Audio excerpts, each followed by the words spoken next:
Thank you and welcome all again to my class. আজকে আমরা class 11 পদার্থবিদ্যার একটি অধ্যায় মহাকর্ষ মানে গ্র্যাভিটেশন নিয়ে আলোচনা করব। অত্যন্ত ইন্টারেস্টিং একটি অধ্যায়। পৃথিবী, চন্দ্র, সূর্য, গ্রহ, তারা এই মহাবিশ্ব নিয়ে জানার আগ্রহ প্রাচীনকাল থেকেই মানুষের অত্যন্ত বেশি ছিল। প্রথম দিকে বিজ্ঞানীরা মনে করতেন যে পৃথিবীকে কেন্দ্র করে চন্দ্র, সূর্য, গ্রহ, তারা আবর্তন করছে। পৃথিবী স্থির, তাকে কেন্দ্র করে চন্দ্র, সূর্য, গ্রহ, তারা আবর্তন করছে। পরবর্তীকালে বিজ্ঞানী নিকোলাস কোপার্নিকাস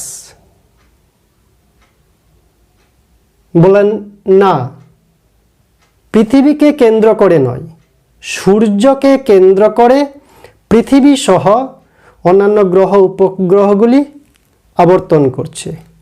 সূর্যকে কেন্দ্র করে গ্রহ উপগ্রহ নক্ষত্রগুলি আবর্তন করছে। এবং তারপরে জার্মান বিজ্ঞানী জোহান্স কেপলার সূর্যকে কেন্দ্র করে গ্রহ উপগ্রহগুলি যে আবর্তন করছে, সেই আবর্তন সংক্রান্ত, তাদের গতি সংক্রান্ত 3টি সূত্র আবিষ্কার করেন।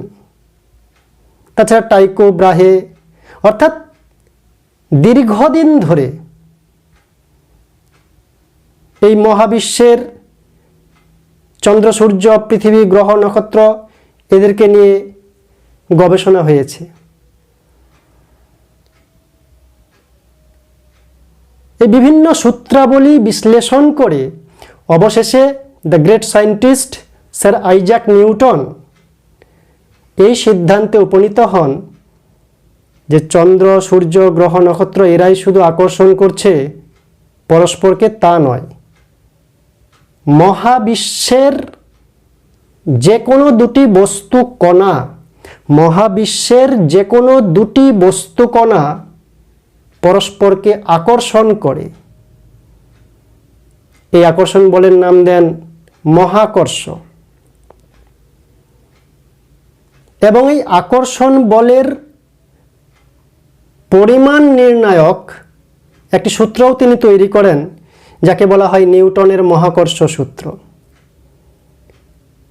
আমরা যে ছোটবেলায় গল্প শুনেছি যে বিজ্ঞানী নিউটন আপেল গাছের নিচে বসেছিলেন, আপেল গাছ থেকে পড়ল, তিনি মহাকর্ষ সূত্র আবিষ্কার করলেন, এটা সর্বৈব সত্য নয়।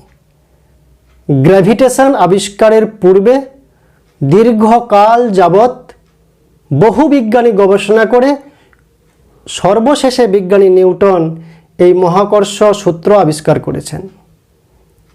নিউটনের মহাকর্ষ সূত্র কি? মহাবিশ্বের যে কোনো দুটি বস্তু কণা তাদের সংযোজক সরল রেখা বরাবর পরস্পরকে আকর্ষণ করে। এই বস্তুকণা অপর বস্তুকণাকে আকর্ষণ করে, এই বস্তুকণা অন্য বস্তুকণাকে আকর্ষণ করে, পরস্পরকে আকর্ষণ করে। মহাবিশ্বের যে কোনো দুটি বস্তুকণা তাদের সংযোজক সরলরেখা বরাবর পরস্পরকে আকর্ষণ করে। এই আকর্ষণ বলের মান বস্তুকণা দুটির ভরের গুণফলের সমানুপাতিক। ভর যত বেশি হবে, যেহেতু সমানুপাতিক, ভর বেশি হলে আকর্ষণ বলও বেশি হবে, ভরের গুণফলের সমানুপাতিক। এবং এই আকর্ষণ বল তাদের মধ্যবর্তী যে দূরত্ব, সেই দূরত্বের বর্গের ব্যস্তানুপাতিক। দূরত্ব বেশি ব্যস্তানুপাতিক, বিপরীত সম্পর্ক। দূরত্ব বেশি হলে আকর্ষণ বল কম হবে। শুধু কম না, বর্গের ব্যস্তানুপাতিক। দূরত্ব যদি দ্বিগুণ হয়ে যায়, আকর্ষণ বল কমে 4/1 হয়ে যাবে। 2 বর্গ 4/1 হয়ে যাবে। দূরত্ব যদি 3 গুণ হয়ে যায়, আকর্ষণ বল 9/1 হয়ে যাবে। দূরত্বের বর্গের ব্যস্তানুপাতিক। তাহলে কি লিখলাম নিউটনের মহাকর্ষ সূত্র? মহাবিশ্বের যে কোনো দুটি বস্তুকণা তাদের সংযোজক সরলরেখা বরাবর পরস্পরকে আকর্ষণ করে। এই আকর্ষণ বলের মান বস্তু কণা, গুরুত্ব দিতে হবে, বস্তু কণা দুটির ভরের গুণফলের সমানুপাতিক এবং তাদের মধ্যবর্তী দূরত্বের বর্গের ব্যস্তানুপাতিক। বলতো ক্লাস 10-এর ভৌতবিজ্ঞানের কোন সূত্রটি এই সূত্রের অনুরূপ খানিকটা? হ্যাঁ, কুলম্বের সূত্র। ইলেকট্রোস্ট্যাটিক স্থির তড়িতে যে কুলম্বের সূত্র ছিল, সেখানে দুটি বিন্দু আধানের মধ্যে আকর্ষণ বিকর্ষণ বল আধান দুটির পরিমাণের গুণফলের সঙ্গে সমানুপাতিক, তাদের মধ্যবর্তী দূরত্বের বর্গের ব্যস্তানুপাতিক ইত্যাদি ইত্যাদি ছিল। তার সঙ্গে সিমিলারিটি আছে। সেখানে পয়েন্ট চার্জ বিন্দু আধান, আর এখানে বিন্দু ভর বস্তু কণা মানে বিন্দু ভর। তাহলে মহাবিশ্বের যে কোনো দুটি বস্তু কণা তাদের সংযোজক সরলরেখা বরাবর পরস্পরকে আকর্ষণ করে। এই আকর্ষণ বলের মান বস্তুকণা দুটির ভরের গুণফলের সমানুপাতিক এবং তাদের মধ্যবর্তী দূরত্বের বর্গের ব্যস্তানুপাতিক। ধরি দুটি বস্তুকণা, একটা M1 একটা M2 আর দূরত্বে রয়েছে। অতএব নিউটনের মহাকর্ষ সূত্র থেকে আমরা লিখতে পারি, কি লিখতে পারি? অতএব F proportional to M1 M2, বস্তুকণা দুটির যে ভর তাদের গুণফলের সঙ্গে সমানুপাতিক আকর্ষণ বল। আকর্ষণ বল বস্তুকণা দুটির ভরের গুণফলের সঙ্গে সমানুপাতিক এবং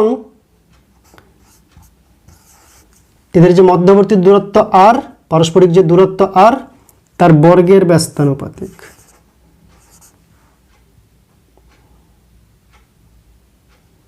এই দুটি সূত্রকে যদি একসঙ্গে করি আমরা কি পাই?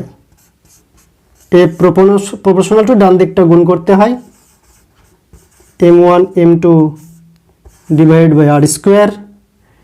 এই সমানুপাতিক চিহ্ন তুলে দিয়ে যদি সমান চিহ্ন দিই তাহলে একটি ধ্রুবক আনতে হয়, এক্ষেত্রে জি বসবে, M1 M2 divided by R square. অবশ্যই বস্তুকণা দুটির ভরের গুণফলের সঙ্গে সমানুপাতিক যখন,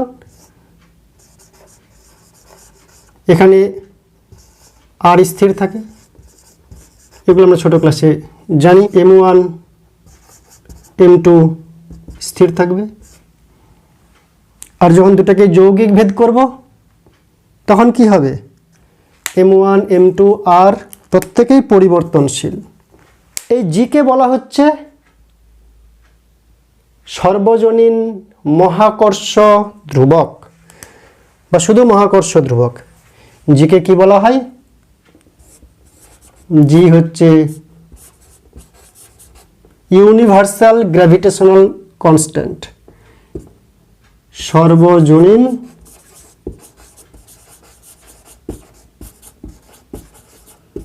মহাকর্ষ ধ্রুবক। এখান থেকে আমরা লিখতে পারি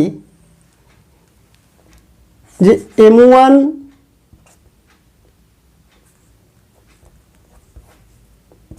সমান M2 সমান যদি 1 হয় এবং তাদের মধ্যবর্তী দূরত্ব r যদি 1 হয়, তাহলে এখান থেকে কি পাচ্ছি? F is equal to G বা G is equal to F। মানে এই সর্বজনীন মহাকর্ষ ধ্রুবক জিকে সংজ্ঞায়িত করতে গেলে বলতে পারি এভাবে যে দুটি একক ভরের বস্তু M1 এরও মান 1, M2 এরও মান যদি 1 হয়, 1 এবং 1, এবং পরস্পরের দূরত্ব যদি 1 একক হয়, তাহলে তাদের মধ্যে প্রযুক্ত বল, তাদের মধ্যে যে আকর্ষণ বল, সেটাই হচ্ছে জি এর সঙ্গে সমান। তাই যদি বলে সর্বজনীন মহাকর্ষ ধ্রুবকের সংজ্ঞা দাও, তাহলে কি বলবো? একক ভরের দুটি বস্তুকণা একক দূরত্বে থাকলে তাদের মধ্যে আকর্ষণ বলকে সর্বজনীন মহাকর্ষ ধ্রুবক বা জি বলা হয়। পরীক্ষা নিরীক্ষা করে দেখা গেছে জি এর মান কি, জি এর মান হচ্ছে 6.67 into 10⁻⁻11।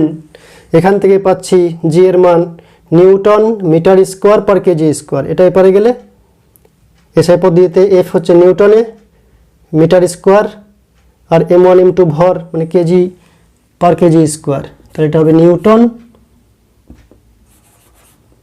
Metre square per kg square হচ্ছে এই সর্বজনীন মহাকর্ষ ধ্রুবকের মান। আমরা এখানে বলেছি বস্তু কণা, আবার কি বলছি যে সূর্য গ্রহ নক্ষত্র এদের মধ্যে আকর্ষণ বল। তাহলে সূর্য গ্রহ নক্ষত্রের কি বস্তু কণা? হ্যাঁ, এদের বস্তু কণা হিসাবে বিবেচনা করা যায়। কেন? কারণ এদের পারস্পরিক দূরত্ব, এই গ্রহ উপগ্রহ নক্ষত্র সূর্য এদের মধ্যে যে পারস্পরিক দূরত্ব, এই পারস্পরিক দূরত্ব এতটাই বেশি দূরত্ব যে মহাকাশে এদেরকে দেখলে বিন্দুবৎ মনে হয়, বস্তুকণা হিসেবে বিবেচনা করা যায়। তাছাড়া এদের আকৃতি সুষম গোলাকার প্রায়, তাই এদেরকে বিন্দুবৎ হিসাবে এদের সমস্ত ভর কেন্দ্রে কেন্দ্রীভূত আছে বলে নিউটনের মহাকর্ষ সূত্র প্রয়োগ করা যায়। জি এর মাত্রা কি? জি এর মাত্রা যদি বলতে চাই কি হবে বলো তো? নিউটন বলের মাত্রা mLt-2 মিটার স্কোয়ার মানে এল স্কোয়ার, আর ভর স্কোয়ার মানে m-2। তাহলে হিসাব করলে কি হচ্ছে m-1 L³ t-2, তাই তো? বল, নিউটন বলতে বল হচ্ছে mLt-2, মিটার স্কোয়ার বলতে দৈর্ঘ্যের স্কোয়ার তো এল স্কোয়ার, কেজি বলতে ভরের স্কোয়ার বাই আছে তাই m-2, হিসাব করলে হচ্ছে m-1 L³ t-2 হচ্ছে জি এর মাত্রা। মহাকর্ষ বল সর্বদাই আকর্ষণী বল, বিকর্ষণী না। ইলেকট্রোস্ট্যাটিকে বিন্দু আধানের মধ্যে যেমন আকর্ষণ রয়েছে বিপরীত আধানে, সম আধানে রয়েছে বিকর্ষণ, কিন্তু এখানে ভরের জন্য, যে কোনো ভরের জন্য মহাকর্ষ বল সর্বদাই আকর্ষণী বল, অলওয়েজ অ্যাট্রাকটিভ ইন নেচার।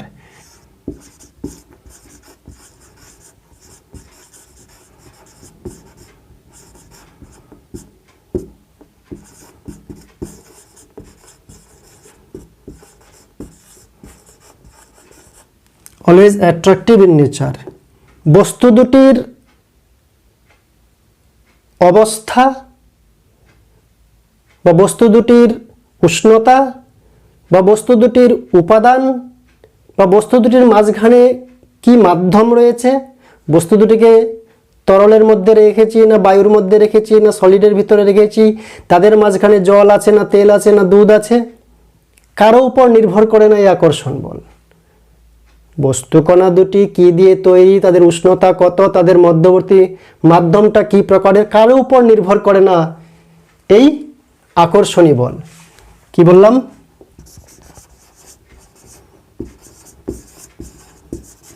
বস্তু দুটির উপাদান, উষ্ণতা, অবস্থা, মধ্যবর্তী মাধ্যম,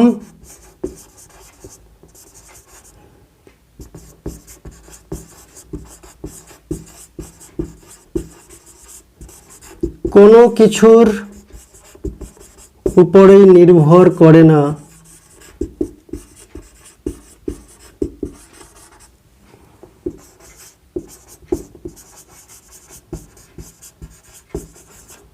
মহাকর্ষ।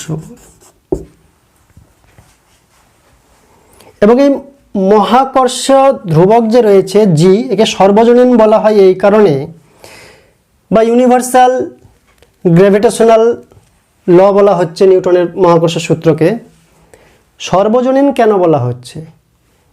জিকেই বলি বা সূত্রটিকেই বলি, সর্বজনীন কেন বলা হচ্ছে?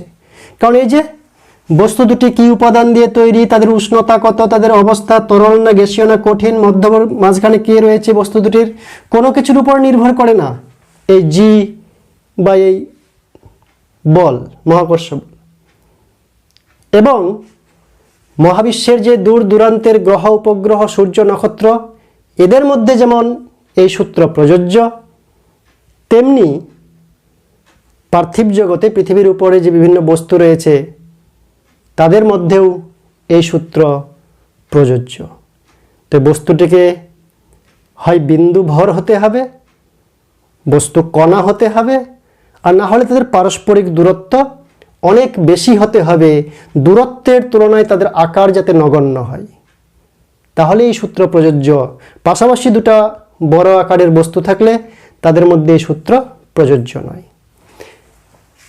সেই কারণে একে বলা হয় সর্বজনীন, জিকে বলা হচ্ছে সর্বজনীন মহাকর্ষ ধ্রুবক, এবং এটা হচ্ছে সর্বজনীন মহাকর্ষ সূত্র। তবে পরমাণুর ভিতরে যে পারমাণবিক কণাগুলি রয়েছে তাদের মধ্যে এই সূত্র প্রযোজ্য নয়। এরপরে বলবো যে এই বল সংরক্ষী বল।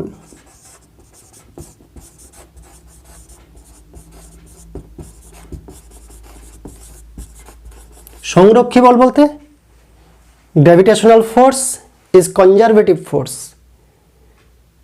মানে এই মহাকর্ষ বলের অধীনে একটি বস্তু এক বিন্দু থেকে অপর যে কোনো বিন্দুতে যদি যায়, তার উপর কৃতকার্য কোন পথে গেল পথের উপর নির্ভর করে না, প্রাথমিক বিন্দু আর অন্তিম বিন্দু, প্রাথমিক অবস্থান আর অন্তিম অবস্থানের উপর নির্ভর করে শুধুমাত্র। যাওয়ার সময় যে পরিমাণ কার্য হয়, ফিরে আসলে তার বিপরীত পরিমাণ কার্য হয়, সমান কিন্তু বিপরীত চিহ্নের। তাই রাউন্ড ট্রিপে কৃতকার্য হবে 0 যদি বলটি হয় সংরক্ষী বল। পৃথিবীর উপরে দুটো বস্তু রয়েছে, দুটো মানুষ রয়েছে, তাদের মধ্যেও মহাকর্ষ বল ক্রিয়া করছে, তাদের মধ্যেও আকর্ষণ হচ্ছে, তবে তারা একসঙ্গে চেপটে যাচ্ছে না কেন? তার কারণ এই যে জি এর মান সেটা 6.67 × 10⁻11 newton metre square per kg square. অর্থাৎ 1 কেজি ভরের যদি দুইটা বস্তু রাখা যায় 1 মিটার দূরত্বে, এসআই পদ্ধতিতে বলছি, তো তাদের মধ্যে ক্রিয়ারত বলের মান কি হবে? 6.67 × 10⁻11 10⁻11 মানে 10-এর পরে 1-এর পরে 11টা শূন্য দিয়ে ভাগ করতে হবে, মানে নগণ্যতম।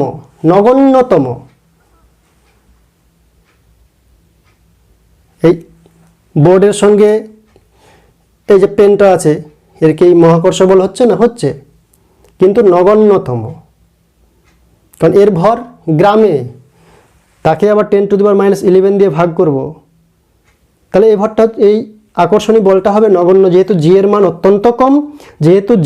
অত্যন্ত কম, তাই পার্থিব জগতের দুটো বস্তুর মধ্যে আকর্ষণ বল প্রায় নগণ্য। তাছাড়া ফ্রিকশন, ঘর্ষণ ইত্যাদি রয়েছে বলে তারা আকৃষ্ট হয় না বা মহাকর্ষ বলের উপলব্ধি হয় না। তো বাস্তবে মহাকর্ষ বল তাৎপর্যপূর্ণ হেভি বডির ক্ষেত্রে, খুব ভারী বস্তুর ক্ষেত্রে মহাকর্ষ বল তাৎপর্যপূর্ণ।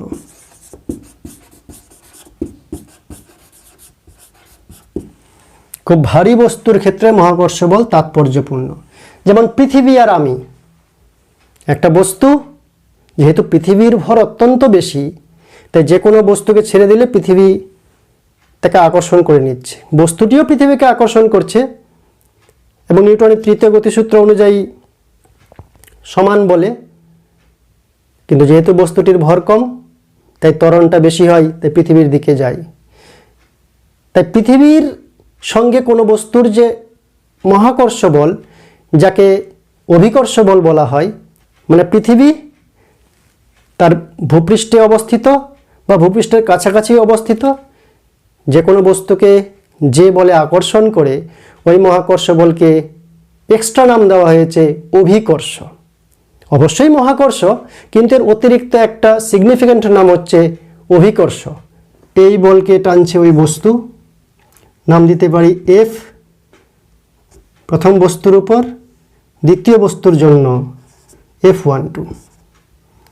এই বস্তুকে এই বস্তু টানছে, এই বস্তুকে এই বস্তু টানছে, তাহলে এর উপর প্রযুক্ত বল 2 নম্বর বস্তুর উপর, তাই F2। কার জন্য? 1 এর জন্য, F21। এরা হচ্ছে মানে সমান।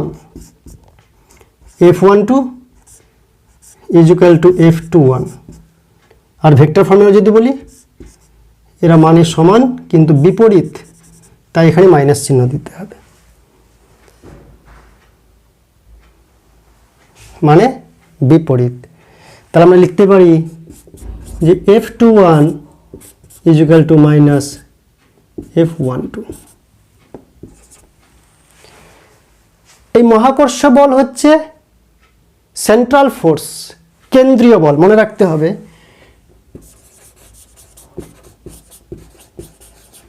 মহাকর্ষ বল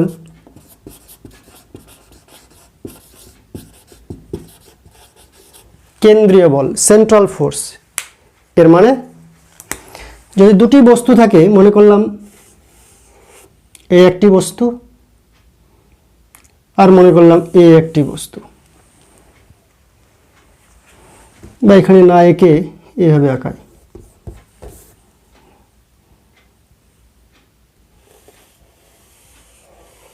এই একটি বস্তু। এই বস্তু দুটি আকর্ষণ করবে কিভাবে? তাদের সংযোগকারী সরলরেখা বরাবর। বাস্তবে তা নয়, এর প্রকৃত অর্থ হচ্ছে সেন্ট্রাল ফোর্স, এর প্রকৃত অর্থ হচ্ছে এর যে সেন্টার অফ মাস, ভর কেন্দ্র, এবং এর যে ভর কেন্দ্র, এভাবে না, এর ভর কেন্দ্র আর এর ভর কেন্দ্রকে সংযোগ করলে যে সরলরেখা পাওয়া যায়, বাঁকা হোস না বাবা,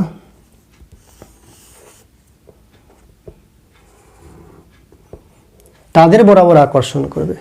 অর্থাৎ যদি এরকমও ধরি আমি যে এখানে একটি বস্তু আছে, এখানে একটি বস্তু আছে এই শেপের, তাহলে আকর্ষণ বল কী হবে? এর মাঝবিন্দু থেকে এর যে মাঝবিন্দু সেই বরাবর আকর্ষণ হবে। এটাকেই বলা হচ্ছে, এটাকে ও টানবে ওইদিকে, এটাকে এ টানবে এইদিকে। এটাই হচ্ছে F12 F21। তাই মহাকর্ষ বল হচ্ছে কেন্দ্রীয় বল। দুটি বস্তু যদি বিস্তৃত হয়, সুষম হয়, তবে তাদের সমস্ত ভর কেন্দ্রে কেন্দ্রীভূত আছে ধরা যায়, পয়েন্ট মাস হিসাবে চিন্তা করা যায়। অবশ্যই তাদের আকার দূরত্বের থেকে নগণ্য হবে।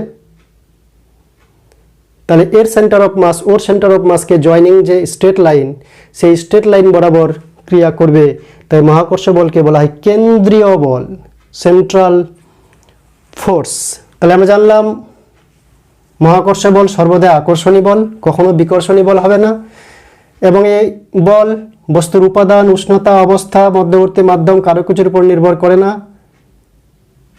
চন্দ্র, সূর্য, গ্রহ, তারা, নক্ষত্র থেকে শুরু করে পার্থিব জগতের বিভিন্ন বস্তুর মধ্যে এই বল ক্রিয়া করে। জি এর মান সর্বদাই সমান, তাই জিকে বলা হচ্ছে সর্বজনীন মহাকর্ষ ধ্রুবক, বলকে বলা হচ্ছে সর্বজনীন মহাকর্ষ সূত্র। এই বল সংরক্ষী বল। খুব ভারী বস্তুর বেলাতেই মহাকর্ষ বল তাৎপর্যপূর্ণ। এই কলম আর এই কলমের মধ্যে মহাকর্ষ বল ক্রিয়া করছে, কিন্তু তাৎপর্যপূর্ণ না, এদের ভর নগণ্য, আকর্ষণ বল প্রায় নেই বললেই চলে। এবং F21 = -F12 মানে সমান, দিকে বিপরীত। মহাকর্ষ বল কেন্দ্রীয় বল, এই সমস্ত বৈশিষ্ট্য আমাদের মনে রাখতে হবে। আলোচনা করব মহাকর্ষীয় ক্ষেত্র, গ্র্যাভিটেশনাল ফিল্ড। একটা ফাঁকা জায়গায়, একটা শূন্য জায়গায় একটি ক্ষুদ্র ভরের, ক্ষুদ্রাতি ক্ষুদ্র ভরের m টেন্ডস টু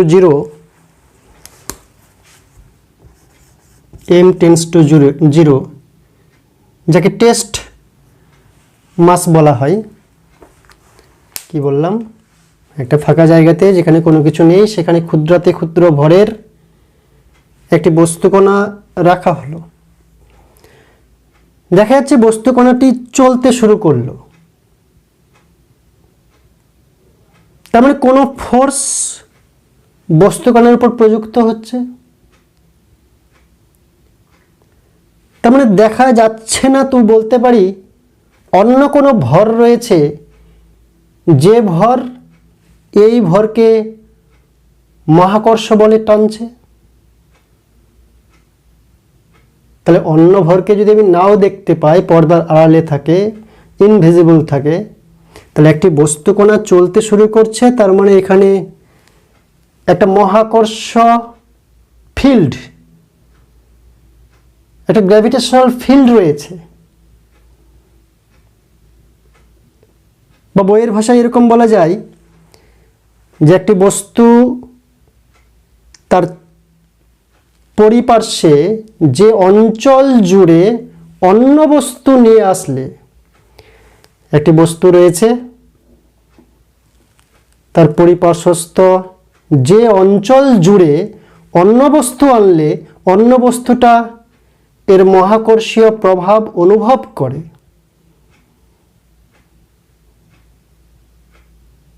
সেই অঞ্চলটিকে, সেই ক্ষেত্রটিকে বলা হয় মহাকর্ষীয় ক্ষেত্র।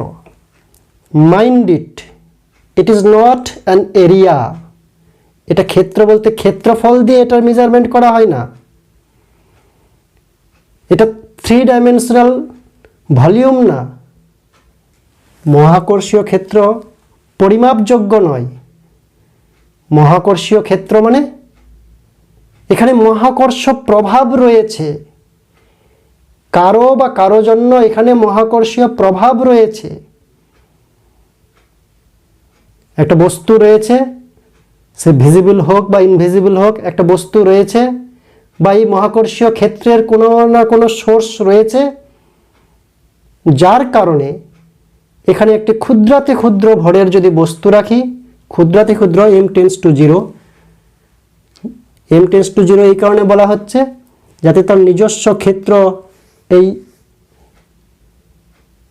আগের ক্ষেত্রকে প্রভাবিত করতে না পারে, এবং a টেন্ডস টু 0 হলে, ভর টেন্ডস টু 0 হলে সহজেই গতিশীল হবে। তাহলে কোনো একটি জায়গায় যদি একটি ক্ষুদ্রাতি ক্ষুদ্র ভরের কোনো বস্তুকণা রাখা যায় এবং সেটি যদি চলতে শুরু করে, তাহলে বলতে পারি এখানে মহাকর্ষীয় ক্ষেত্র রয়েছে। এবং এই মহাকর্ষীয় ক্ষেত্র রয়েছে, তার মানে এর কোনো সোর্স রয়েছে, কোনো না কোনো বস্তু ভিজিবল হোক বা ইনভিজিবল হোক রয়েছে, যার কারণে এখানে মহাকর্ষীয় ক্ষেত্র তৈরি হয়েছে। তার মানে এই জায়গায় কি আছে? ওই যে বস্তুর কথা বলছি, ভিজিবল বা ইনভিজিবল, পাশে বা দূরে, তো সে একটা ক্ষেত্র বানিয়ে রেখেছে। এরিয়াটা ক্ষেত্র না, মহাকর্ষীয় ক্ষেত্র ইনভিজিবল একটা ইমাজিনারি কনসেপ্ট, একটা ইমাজিনারি কনসেপ্ট। এই বস্তুকণা যেটা রাখা হচ্ছে টেস্ট মাস, তার উপর প্রযুক্ত বল যদি বেশি হয় তাহলে মহাকর্ষীয় ক্ষেত্রের শক্তি বেশি। এই টেস্ট মাসের উপর প্রযুক্ত বল যদি কম হয় তাহলে মহাকর্ষীয় ক্ষেত্রের শক্তি কম। অর্থাৎ মহাকর্ষীয় ক্ষেত্রের যে মহাকর্ষীয় প্রভাব, তার মেজারমেন্ট করা হয় যে রাশি দিয়ে, তাকে বলা হচ্ছে মহাকর্ষ ক্ষেত্রের প্রাবল্য, intensity of gravitational field by strength of gravitational field. তা গ্র্যাভিটেশনাল ফিল্ড মানে কি? জায়গাটা না, ভিতরে ভিতরে একটা ফিল্ড রয়েছে, যার কারণে একটা বস্তুকণাকে রাখলে সে মহাকর্ষীয় প্রভাব অনুভব করছে। কার জন্য? কেউ না কেউ, কোনো না কোনো সোর্সের মাধ্যমে এখানে মহাকর্ষীয় ক্ষেত্র তৈরি হয়ে আছে। জায়গাটা না, এরিয়াটা না, ক্ষেত্রফলটা না, ভলিউমটা না, যার উপস্থিতির কারণে সেই ছোট্ট বস্তুকণা বল অনুভব করছে, যার উপস্থিতির কারণে তাকে বলা হচ্ছে মহাকর্ষীয় ক্ষেত্র। মহাকর্ষীয় ক্ষেত্রের শক্তি, মহাকর্ষীয় ক্ষেত্রের প্রাবল্য কী করে মেজার করব? না, একক ভরের বস্তুকণা রাখলে যে বল অনুভব করে একক ভরের বস্তুকণা রাখলে, মহাকর্ষীয় ক্ষেত্রে একক ভরের বস্তুকণা রাখলে যে বল অনুভব করে তাকে বলা হচ্ছে মহাকর্ষীয় ক্ষেত্র প্রাবল্য। এর শক্তি মেজার করা হয়, মহাকর্ষীয় ক্ষেত্র মেজার করা যায় না, মেজার করা যায় মহাকর্ষীয় ক্ষেত্রের শক্তি, যাকে কি বলা হয়?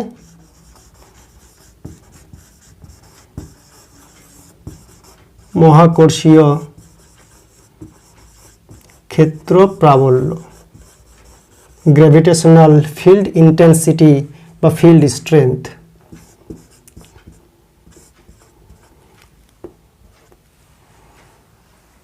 এটা কি করে সংজ্ঞায়িত করব?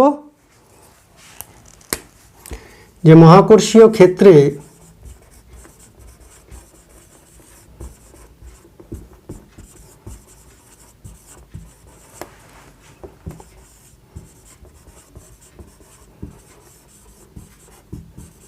একক ভরের কোনো বস্তু রাখলে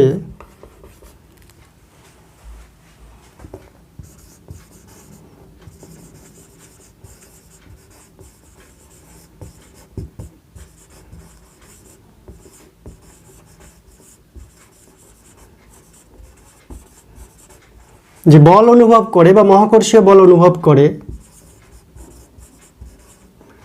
তাকে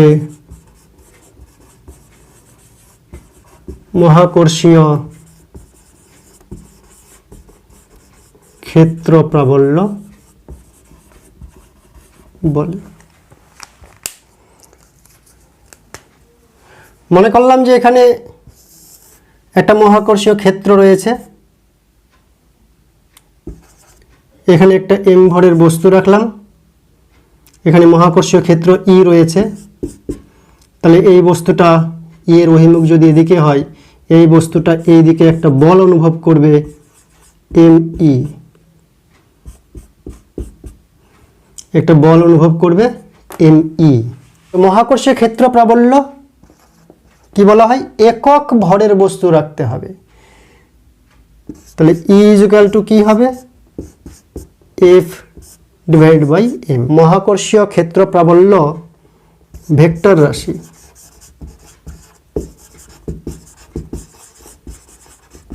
মহাকর্ষীয় ক্ষেত্র প্রাবল্য কি? ভেক্টর রাশি। তার দিক কোন দিকে? যেদিকে বল প্রয়োগ হচ্ছে সেদিকে ক্ষেত্র প্রাবল্যের দিক, মহাকর্ষীয় ক্ষেত্র প্রাবল্যের দিক। যদি এটাকে সহজ করতে চাই, যে এইখানে একটা বস্তু রাখলাম, এইখানে একটা 5 কেজি ভরের বস্তু রাখলাম, অন্য কোনো বল প্রয়োগ করা না করা সত্ত্বেও, আশেপাশে কোনো বল প্রয়োগ করা না সত্ত্বেও এই বস্তুটা 5 কেজি ভরের বস্তুটা এই দিকে 50 নিউটন বল অনুভব করছে, এর উপর 50 নিউটন বল প্রয়োগ হচ্ছে। কিসের জন্য? এখানে একটা ক্ষেত্র আছে সেই জন্য। তাহলে এখানকার যে গ্র্যাভিটেশনাল ফিল্ড তার স্ট্রেংথ কত? এখানে যে গ্র্যাভিটেশনাল ফিল্ড তার স্ট্রেংথ কত? তাহলে যদি ম্যাগনিটিউডটা বার করি, E is equal to F by M, তাহলে এখান থেকে আসবে 50 নিউটন বল by 5 KG newton per KG is equal to 10 newton per KG. Newton per KG, 10 newton per KG. এবার নিউটনকে লেখা যায়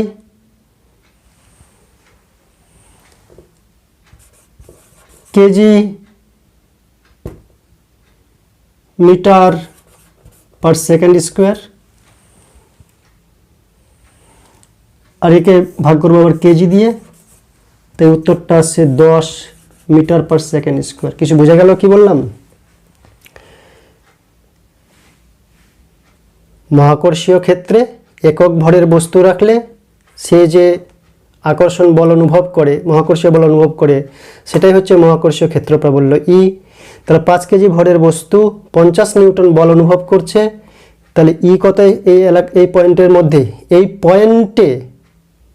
পয়েন্টের ই না, এই পয়েন্টে এই জায়গাতে ই কত, গ্র্যাভিটেশনাল ফিল্ড স্ট্রেংথ কত।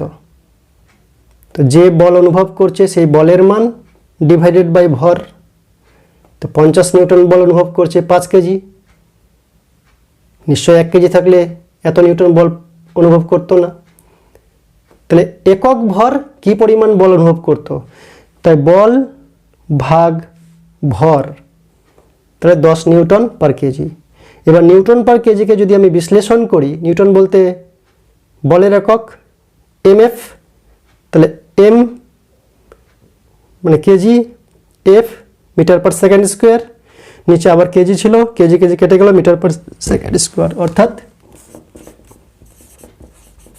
ই হলো এর একক হলো ই হলো ত্বরণের এককে, ই হচ্ছে ত্বরণের এককে। এবার যদি একটা এম ভরের বস্তু থাকে তার আর দূরত্বে, তাহলে গ্র্যাভিটেশনাল ফিল্ড স্ট্রেংথ কি হবে? কি বললাম, এখানে এম ভরের একটা বস্তু রয়েছে, সেখান থেকে আর দূরে মনে করলাম পি পয়েন্টে বা এ পয়েন্টে, এখানে ই সমান কত?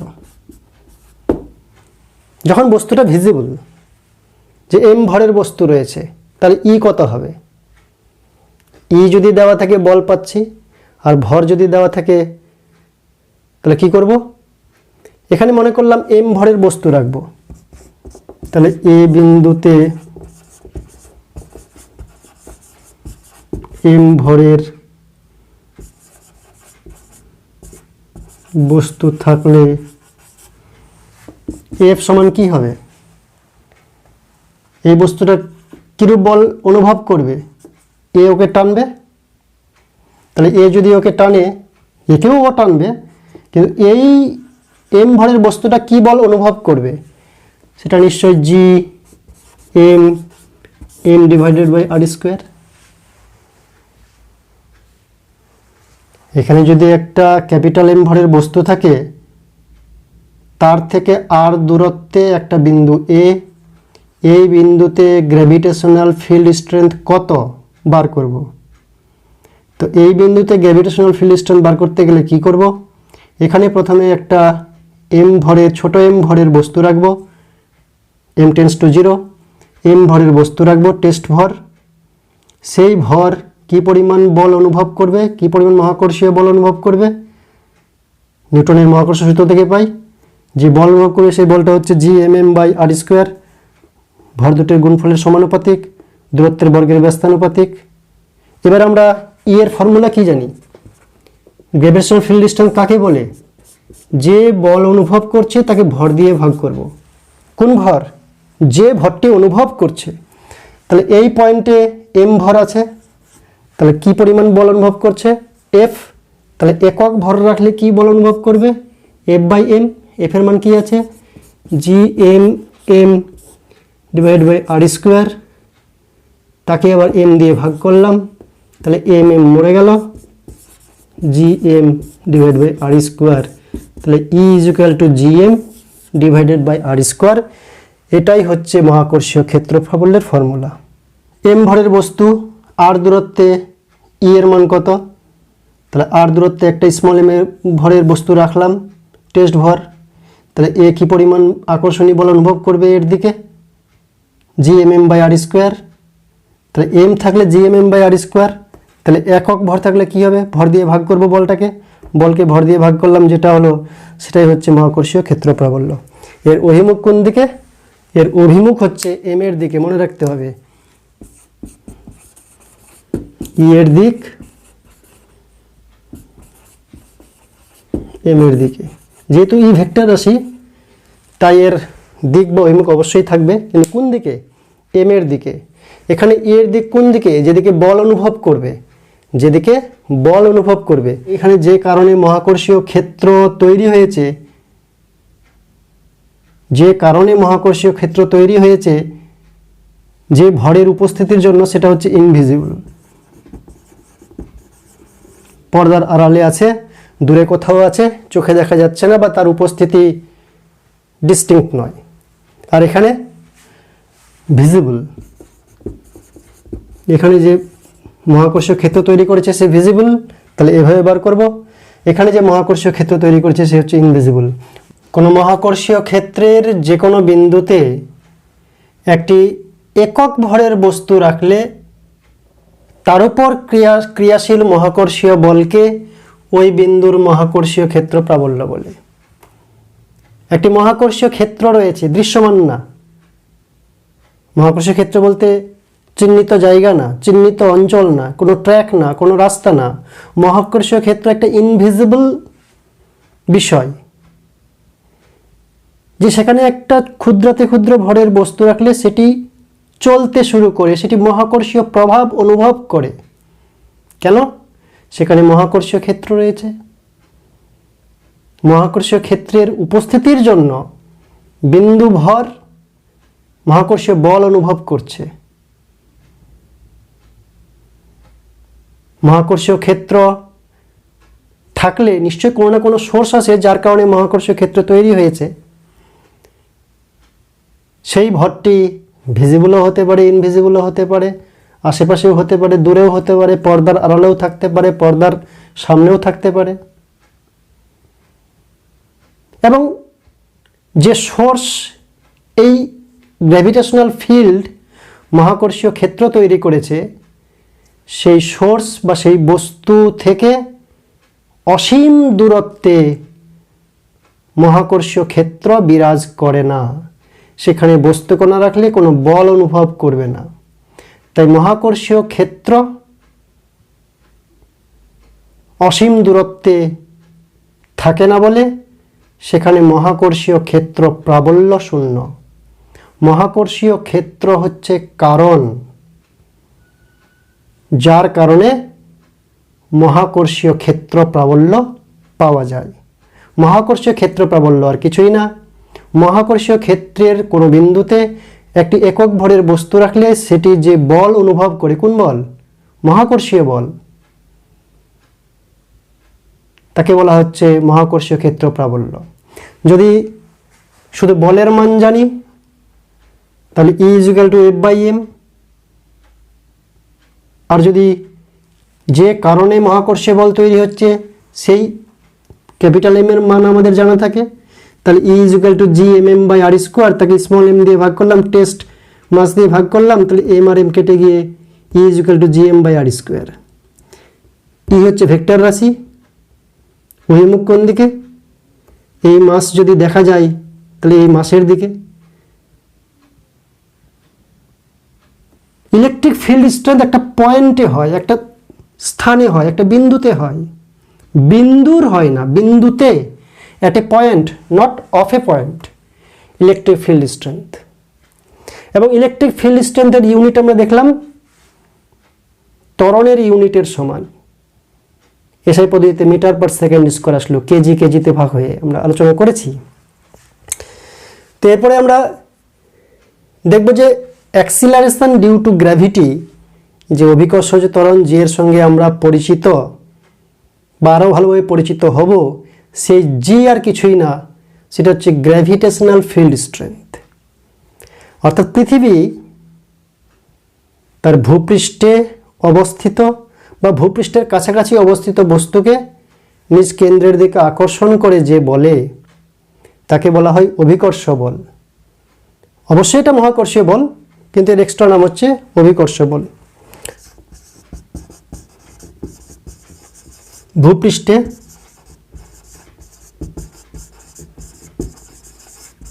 বা ভূপৃষ্ঠের কাছাকাছি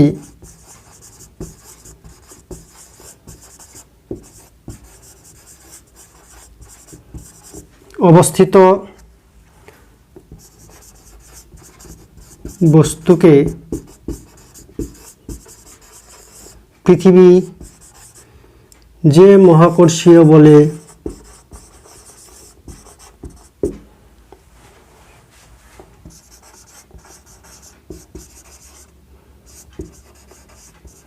তার কেন্দ্রের দিকে আকর্ষণ করে ভূপৃষ্ঠে বা ভূপৃষ্ঠের কাছাকাছি অবস্থিত বস্তুকে পৃথিবী যে মহাকর্ষীয় বলে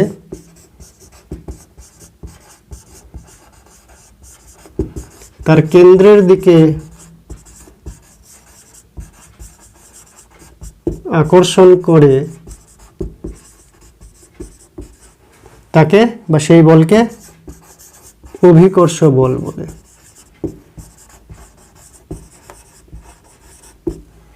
অভিকর্ষ বল বলে। মনে করলাম এটা পৃথিবী, এটা কেন্দ্র, পৃথিবীর কাছাকাছি, পৃথিবী পৃষ্ঠে বা পৃথিবীর কাছাকাছি অবস্থিত বস্তুকে পৃথিবী যে মহাকর্ষীয় বলে কেন্দ্রের দিকে আকর্ষণ করে তাকে বলা হয় অভিকর্ষ বল। বস্তুটির ভর যদি m হয়, তাহলে কি পৃথিবীর ভর যদি ক্যাপিটাল M হয়, তাহলে আমরা লিখতে পারি যে ফোর্স ইজ ইকুয়াল টু, আচ্ছা আমরা শুধু মানটা নির্ণয় করব, g পৃথিবীর ভর m, বস্তুটির ভর m, দূরত্ব হচ্ছে পৃথিবীর ব্যাসার্ধ যদি r হয় তাহলে r square, F is equal to gmm by r square. এই বলটি দিয়ে পৃথিবী বস্তুটিকে টানছে, বস্তুটিও এই বল দিয়ে পৃথিবীকে তার নিজের দিকে টানছে। এই একটা বস্তু এখানে আছে, ছেড়ে দিলাম নিচের দিকে পড়ছে, কারণ পৃথিবী একে টানছে। বিপরীতভাবে বস্তুটিও পৃথিবীকে সমান বলে টানছে, কারণ নিউটনের যে মহাকর্ষ সূত্র, দুটি বস্তু পরস্পরকে সমান বলে আকর্ষণ করে, তো এটিও পৃথিবীকে সেই বলে টানছে, কিন্তু পৃথিবীটা এর কাছে আসছে না, কারণ বল সমান হলেও ত্বরণ নির্ভর করবে কার উপর? ত্বরণ আমরা এখানে অ্যাক্সিলারেশন a দিয়ে চিহ্নিত করি। ত্বরণ নির্ভর করে বল এবং ভরের উপর। তো F সমান, এটিও পৃথিবীকে যে বলে টানছে, পৃথিবীও একে সেই বলেই টানছে। এখান থেকেই যদি করি যে একই বল, তাহলে m এর ত্বরণ কি হবে? m এর ত্বরণ কি হবে? m যে বল অনুভব করছে F বাই m, ত্বরণ হচ্ছে বল বাই ভর।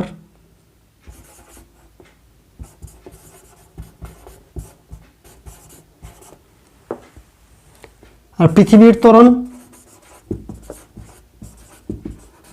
পৃথিবী একই বল অনুভব করছে এই বস্তু দ্বারা, এই বস্তু পৃথিবীকেও একই বলে টানছে, তাহলে পৃথিবীর ত্বরণ কি?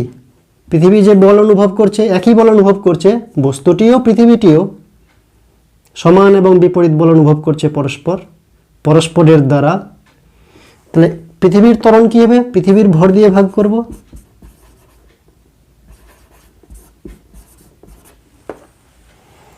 ছোট বস্তুর ত্বরণের বেলায় ক্যাপিটাল M রয়েছে, মানে পৃথিবীর ভর রয়েছে, এর ত্বরণে আছে পৃথিবীর ভর, মানে ত্বরণটা অনেক বেশি, যেহেতু এমটা অনেক বড় বস্তুর চাইতে।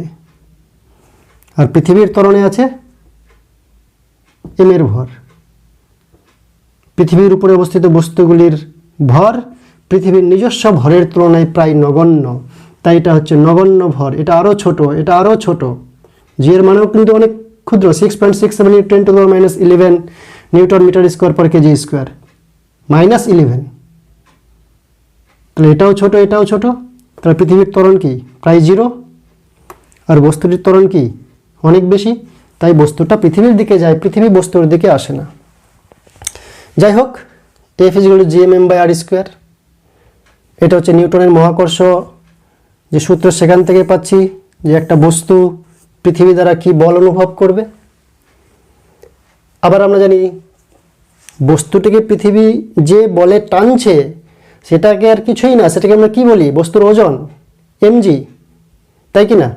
একটা বস্তুর ভর যদি m হয়, পৃথিবী থেকে যে বলে টানবে সেটা কি? তার ওজন।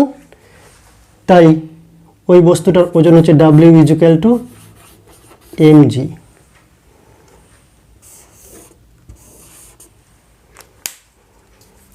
এম ভরের একটা বস্তু পৃথিবীর উপরে থাকলে, পৃথিবীর কাছাকাছি থাকলে নিউটনের মহাকর্ষ সূত্র অনুযায়ী এই বস্তুটা কি বল অনুভব করে? gmm/r²।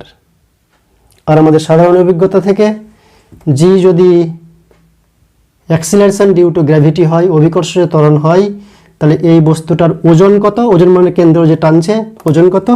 w = mg। তাহলে এটা m ভরের বস্তু এই বল অনুভব করছে। ওজন মানেও কি? m ভরের বস্তু এই বল দ্বারা পৃথিবীর কেন্দ্র তাকে টানছে। দুটি আসলে চেহারাই ভিন্ন হলেও f এবং w একই জিনিস। ভরের বস্তুটাকে পৃথিবী টানছে, নিউটনের মহাকর্ষ সূত্র থেকে সেই বলের মান নির্ণয় করলাম।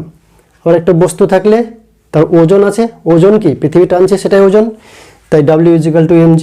তাই f এবং w সমান, w বলতে mg = gmm/r²। এখান থেকে পাচ্ছি mm মরে গেলে g = gm/r²। g = gm/r²। আবার এখানে পেয়েছি e = gm/r²। তাহলে এটা কিছুই না, এটাই হচ্ছে eg, গ্র্যাভিটেশনাল ফিল্ড স্ট্রেংথ, সেটাই হচ্ছে g। তাই আমরা যাকে অভিকর্ষজ ত্বরণ হিসেবে জানছিলাম এতকাল, সেই অভিকর্ষজ ত্বরণ আর কিছুই না, সেটা হচ্ছে গ্র্যাভিটেশনাল ফিল্ড স্ট্রেংথ।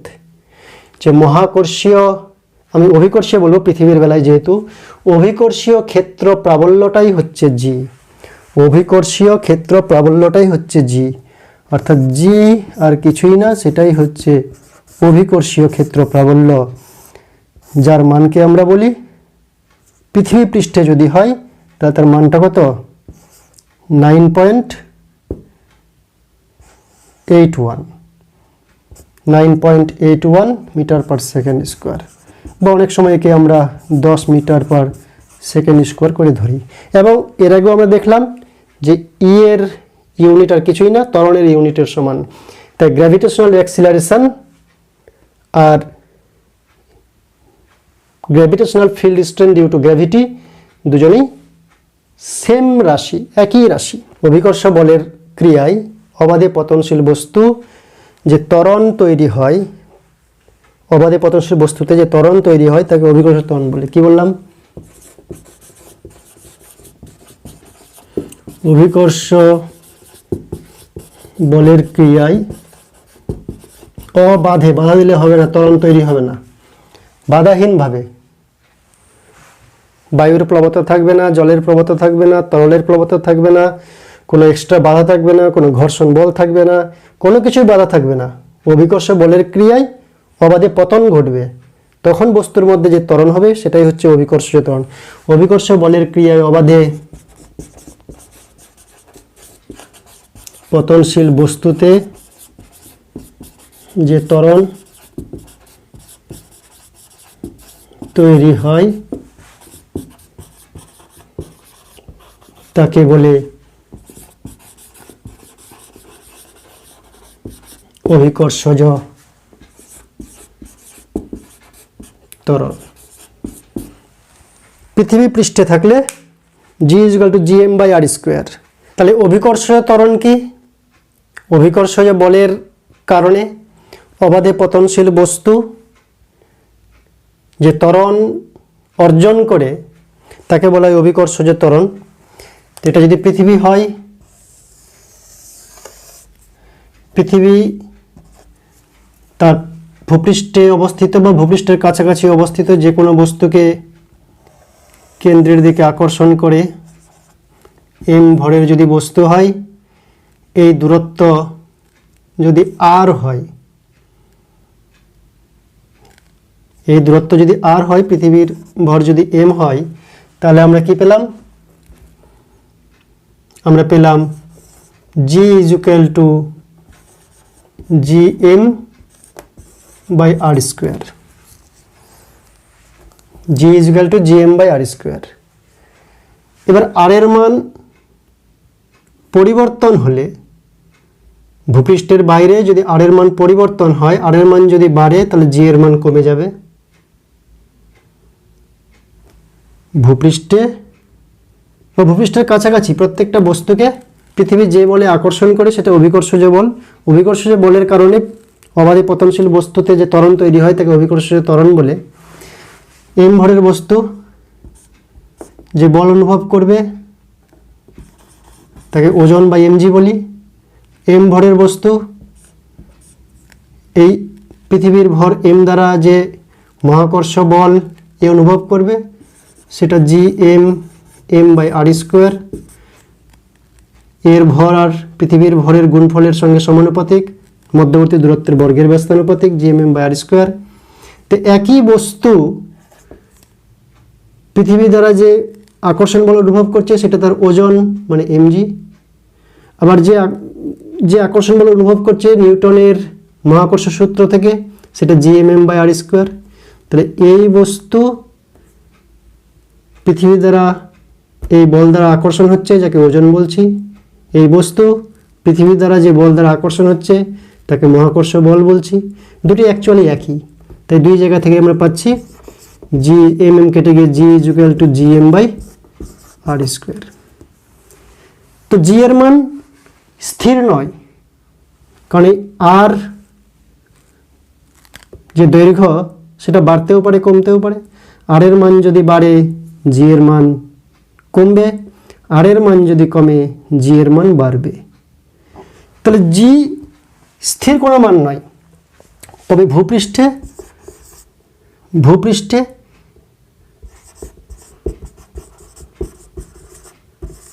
জি এর মান কত? GM by capital R square. Capital R is equal to পৃথিবীর ব্যাসার্ধ।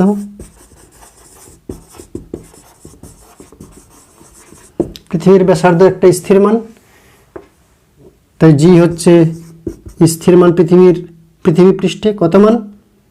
9.81 মিটার পার সেকেন্ড স্কোয়ার। কিন্তু পৃথিবী পৃষ্ঠের উপরে যত উপরে উঠবো জি এর মান তত কমবে, কারণ আর এর মানটা যেহেতু বাড়ছে। তো জি পরিবর্তনশীল শুধুমাত্র এই দূরত্ব বৃদ্ধির বা দূরত্ব হ্রাসের জন্য নয়। আমরা দেখব যে পৃথিবীর পৃষ্ঠ থেকে যত উপরে নিয়ে যাওয়া যাবে বস্তুকে, অভিকর্ষীয় ত্বরণের মান তত কমবে।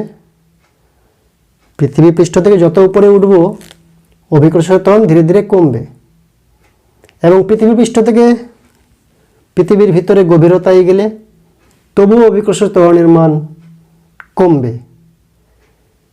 মানে অভিকর্ষীয় ত্বরণের মান পরিবর্তন হয়, এবং পৃথিবীর যে আহ্নিক গতি রয়েছে, নিজ অক্ষের চারপাশে 24 ঘন্টায় পূর্ণ পাক খাচ্ছে, সেই আহ্নিক গতির জন্য পৃথিবীর জি এর মান অভিকর্ষজ ত্বরণের মান পরিবর্তন হয়।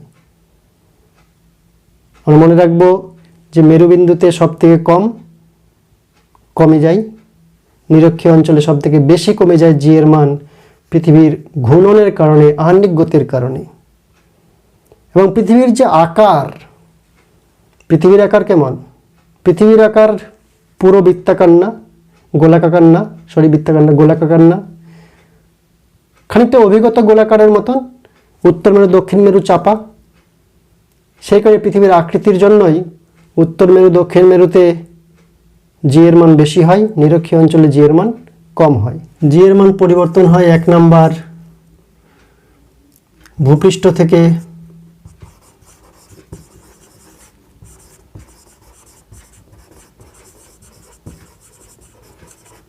উচ্চতা বৃদ্ধির জন্য, 2 নাম্বার ভূপৃষ্ঠ থেকে গভীরতা বৃদ্ধির জন্য, 3 নাম্বার পৃথিবীর আহ্নিক গতির জন্য,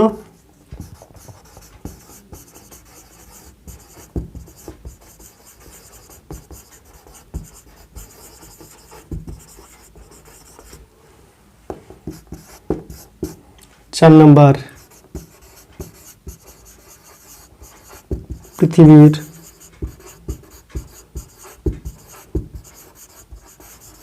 আকারের জন্য। এই চারটি কারণে অভিকর্ষজ ত্বরণের মান পরিবর্তন হয়। তাহলে প্রথমে ভূপৃষ্ঠ থেকে উচ্চতা বৃদ্ধির কারণে অভিকর্ষজ ত্বরণের পরিবর্তন কীরূপ সেটা নিয়ে আমরা আলোচনা করব। তাহলে 1 নম্বর পয়েন্ট,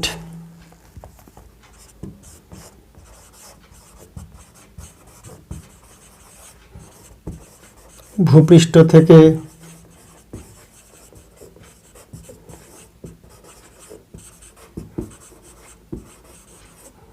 উচ্চতা বৃদ্ধির জন্য, মনে করলাম এটা পৃথিবী, এখানে একটি বস্তু আছে m ভরের, পৃথিবীর কেন্দ্র থেকে m ভরের বস্তুটাকে ভূপৃষ্ঠে না রেখে উপরে তোলা হয়েছে, উঁচুতে তোলা হয়েছে ভূপৃষ্ঠ থেকে। মনে করলাম এখন কেন্দ্র থেকে ওই বস্তুর দূরত্ব, পৃথিবীর কেন্দ্র থেকে ওই বস্তুর দূরত্ব হচ্ছে স্মল r, যেখানে r greater than capital R। অবশ্যই মনে রাখবো সর্বদাই r কে আমরা পৃথিবীর ব্যাসার্ধ ধরব,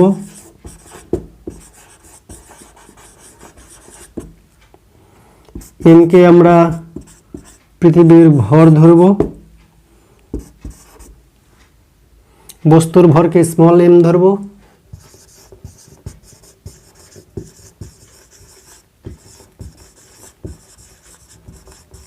ভূপৃষ্ঠে অভিকর্ষজ ত্বরণ সমান g, আর h উচ্চতায় ভূপৃষ্ঠ থেকে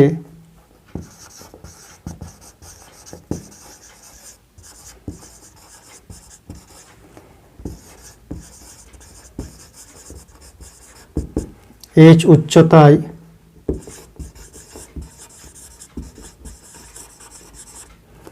অভিকর্ষজ ত্বরণ সমান g ড্যাশ ধরি। h উচ্চতায় মানে মনে করলাম এখান থেকে ভূপৃষ্ঠ থেকে এই উচ্চতা, এটা হচ্ছে h,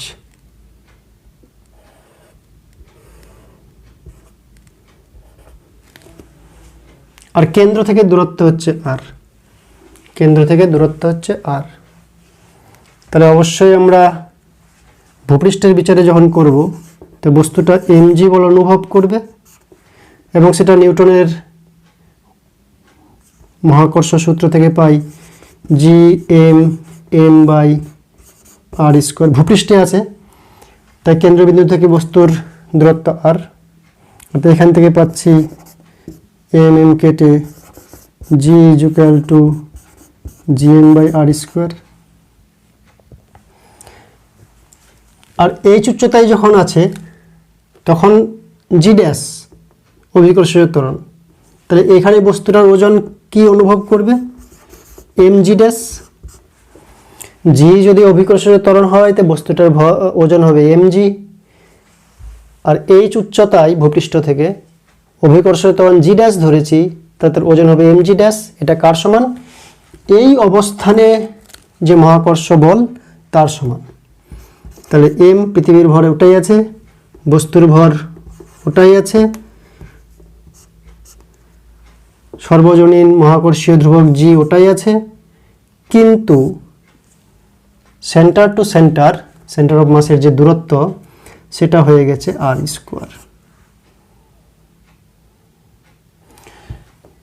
এখানে r actually h plus r, r h plus r। তাহলে mm মরে গেলে এখান থেকে কি পাচ্ছি? g dash Gm/r²।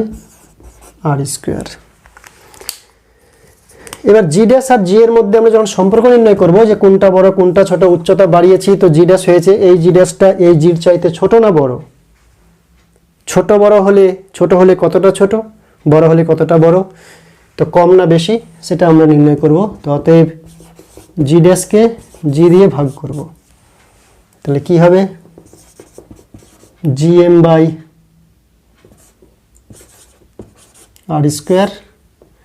আর এদিকে GM by capital R square সমান কি পাচ্ছি, capital R square by small R square.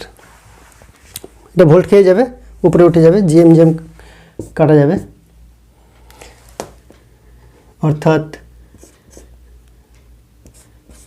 R square square. এখান থেকে এখানে যদি যাই, জি ড্যাশ আর জি এর মধ্যে সম্পর্ক নির্ণয় করতে যাচ্ছি, তাহলে G dash is equal to G R square by R plus H তার হোল স্কোয়ার। আর স্কোয়ারকে যদি স্কোয়ার আছে, এটা স্কোয়ার আছে, আর স্কোয়ারকে নিচে নিয়ে আসতে পারি, G divide by 1 plus H by R তার whole square is equal to G 1 plus H by R to the power -2। নিচেরটা উপরে উঠলো, তো -2 হয়ে গেল। এবার আমরা এখানে একটা অ্যাজাম্পশন ধরে নেব যে যেহেতু এইচ মাচ লেস দেন আর, পৃথিবীর ব্যাসার্ধের তুলনায় এইচ যদি অনেক কম হয়, তাহলে এইচ বাই আর একের থেকে অনেক ছোট।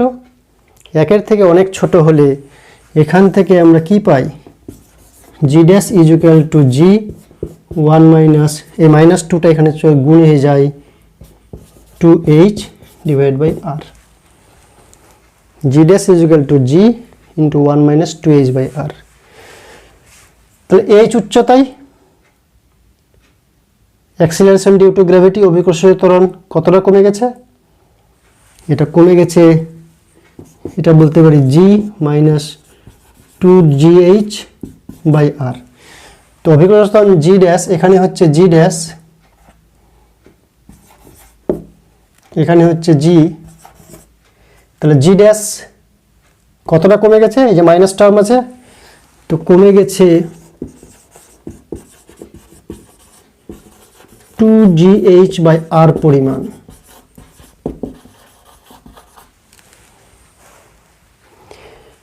এখানে আর অনেক বড় রাশি, এখানে আর অনেক বড় রাশি, জি হচ্ছে প্রায় 10-এর কাছাকাছি, তাই এই আর এর তুলনায় এইচ যদি কাছাকাছি মানের না হয়, তাহলে 2h বাই আর এটা 0-র সমান। কি বলতে চেয়েছি, মনে করলাম মাউন্ট এভারেস্টের উচ্চতা, মাউন্ট এভারেস্টের মতো উচ্চতায় গেলাম, জি এর মান কতটা পরিবর্তন হবে, আর এর তুলনায় মাউন্ট এভারেস্টের উচ্চতা প্রায় নগণ্য। আর এর তুলনায় পৃথিবীর যে ব্যাসার্ধ, কত ব্যাসার্ধ, 6.4 ইন্টু 10⁶ মিটার পৃথিবীর ব্যাসার্ধ, বা 6400 কিলোমিটার, 6400 কিমি হচ্ছে পৃথিবীর ব্যাসার্ধ। তো 6400 কিমি যদি পৃথিবীর ব্যাসার্ধ হয়, 6.4 ইন্টু 10⁶ মিটার, তাহলে সে তুলনায় যদি এইচ পৃথিবী পৃষ্ঠ থেকে যদি 200 ফুট, 500 ফুট, 500 মিটার, 200 মিটার উপরে উঠা যায়, তাহলে যে পরিমাণ কমে যায় সেই পরিমাণ প্রায় 0.0000 সামথিং। আর এর মানটা যেহেতু অনেক বেশি, তাহলে এটা প্রায় নগণ্য পরিমাণ। তাই পৃথিবী পৃষ্ঠ থেকে 200-500 মিটার উপরে উঠে গেলে জি এর মান তেমন কোনো পরিবর্তন হয় না, কারণ এখানে উপরে আছে স্মল এইচ, নিচে আছে ক্যাপিটাল আর। ক্যাপিটাল আর একটা বৃহৎ মান, তাই ক্যাপিটাল আর এর কাছাকাছি যদি এইচ এর মান না হয়, কয়েক হাজার মিটার যদি না হয়, হাজারের চাইতে বেশি মিটার যদি না হয়, তাহলে জি ড্যাশ খুব একটা বেশি পরিবর্তন হয় না। কিন্তু এইচ এর মানটা যদি অনেক বেশি হয়, তখন অবশ্যই অভিকর্ষীয় ত্বরণ কমে যায়। কিন্তু একটা গাছে উঠলাম মানে জি এর মান কমে গেল, 3 তলায় উঠলাম মানে জি এর মান কমে গেল, একটা পাহাড়ে উঠলাম জি এর মান কমে গেল, অতটা না, নগণ্য পরিমাণ কমে। এবার ভূপৃষ্ঠ থেকে এইচ গভীরতায় অভিকর্ষজ ত্বরণের মান কত, বা ভূপৃষ্ঠ থেকে কতটা কমে না বাড়ে, তার হিসাব করব আমরা। তো মনে করলাম এটা পৃথিবী পৃষ্ঠ, সেখান থেকে এইচ গভীরতায় বস্তুটিকে নিয়ে যাওয়া হলো। ভূপৃষ্ঠ থেকে এইচ গভীরতায় বস্তুটিকে নিয়ে যাওয়া হলো।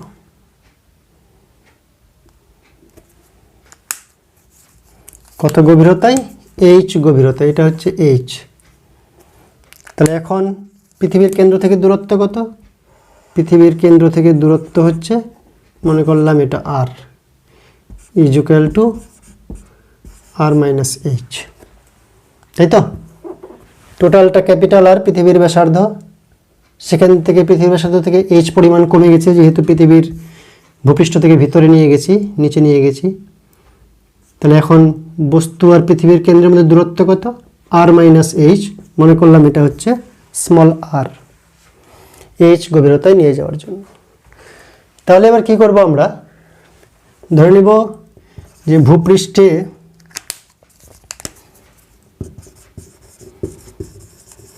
ভূপৃষ্ঠে অভিকর্ষীয় ত্বরণ সমান জি, এইচ গভীরতায় অভিকর্ষীয় ত্বরণ পরিবর্তন হয়ে যাবে, তাকে জি ড্যাশ ধরলাম।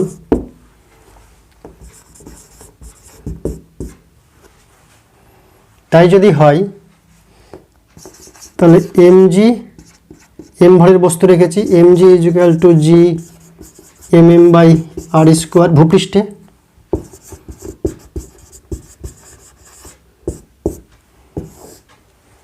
তাই তো? ভূপৃষ্ঠে জি এর মান, অভিকর্ষীয় ত্বরণ জি ধরেছি, বস্তুর ভর এম থাকলে M G is equal to G M M by R square, M M কাটলে G is equal to G M by R square. এটা আমাদের মনে রাখতে হবে, G is equal to G M by capital R square, যেখানে G সর্বজনীন মহাকর্ষ ধ্রুবক, এম হচ্ছে পৃথিবীর ভর, ক্যাপিটাল আর হচ্ছে পৃথিবীর ব্যাসার্ধ।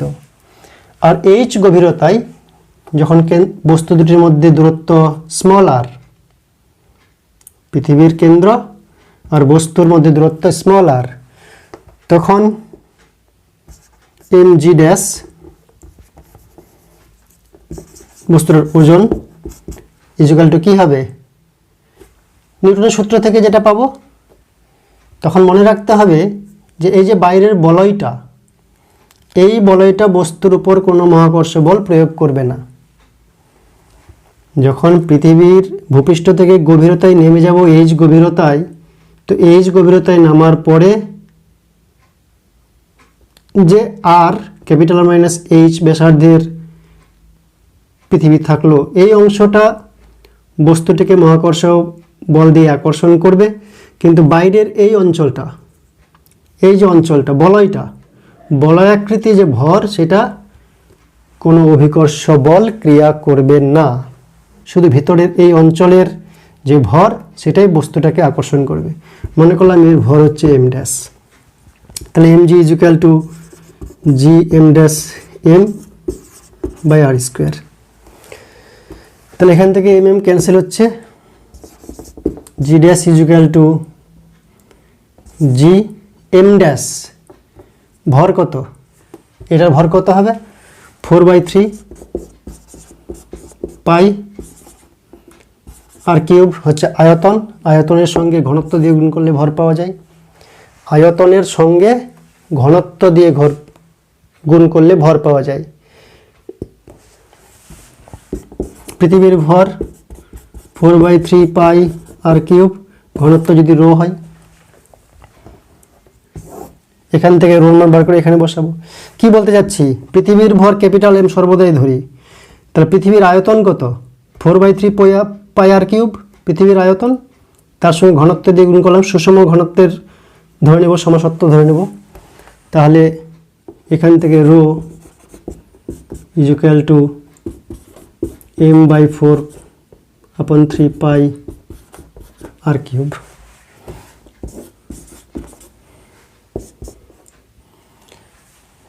তাহলে জি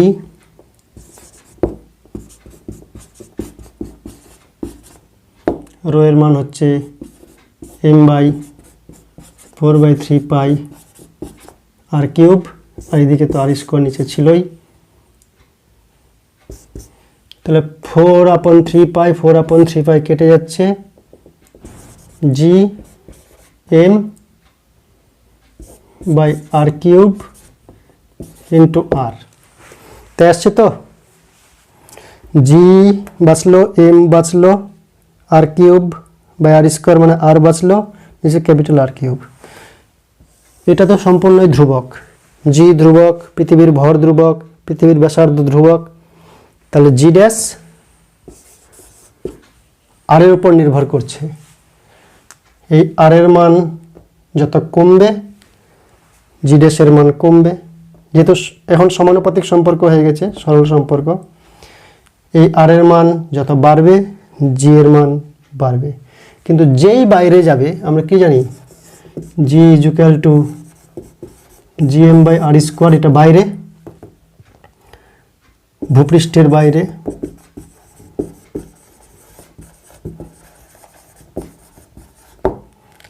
যত বাইরে আর এর মান বাড়বে জি এর মান কমবে, কিন্তু ভিতরে আর এর মান বাড়লে জি এর মান বাড়ছে। এটা থেকে যদি এখানে চলে আসি আমরা, তাহলে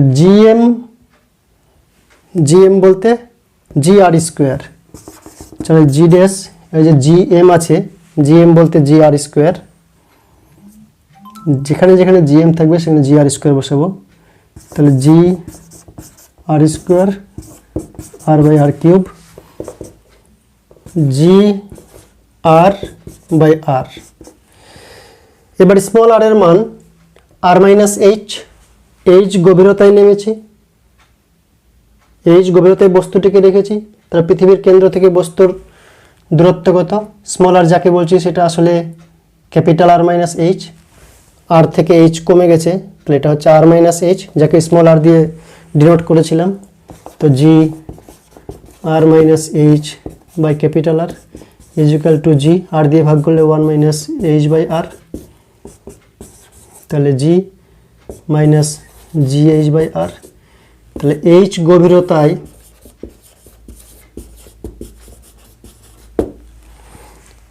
অভিকর্ষ ত্বরণ কমছে কতটা,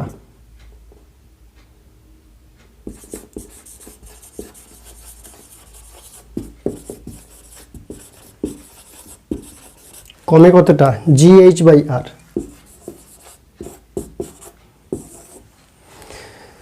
তাহলে যদি আমরা সংক্ষিপ্তসার করি, এইচ উচ্চতায় কমে 2h বাই আর, এইচ গভীরতায়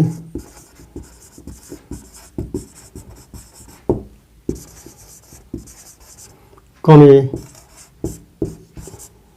জি হবে কতটা কমছে, 2gh by R, 2gh by আর, আর এখানে gh বাই আর। ডবল উচ্চতাতে ডবল, এইচ উচ্চতায় যে পরিমাণ কমবে সেই পরিমাণ গভীরতায় অর্ধেক জি কমবে।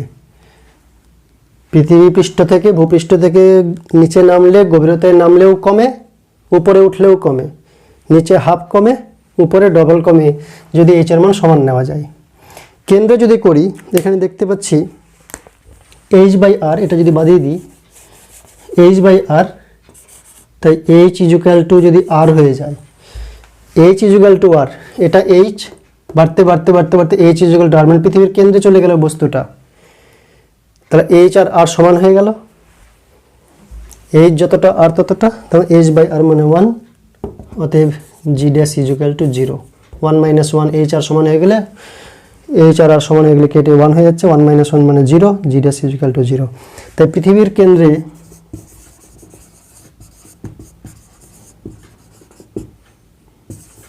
জি ড্যাশ ইকুয়াল টু 0। তাহলে আমরা দেখলাম যে অভিকর্ষজ ত্বরণ জি এর মান পরিবর্তনশীল, সর্বাধিক মান হচ্ছে ভূপৃষ্ঠের উপরে, সেটা কত, G equal to GM by R square,